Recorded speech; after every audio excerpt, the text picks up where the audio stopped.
सिकदर श्री के मकाम पर कल 11 बजे से इंतजार करती रही ये लाश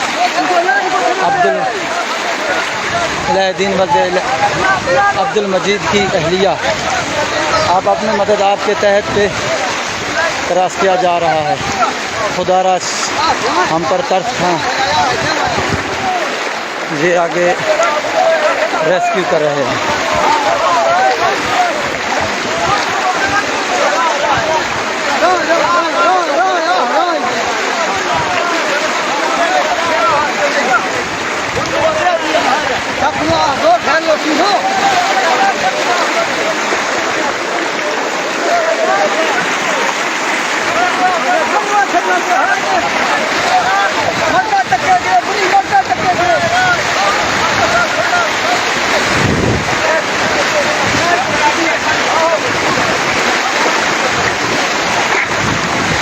इंतज़ामिया के लिए 1000 सवाल बनते हैं, वो अल्फाज मेरे पास मौजूद नहीं जो मैं उनके खिलाफ इस्तेमाल करूँ।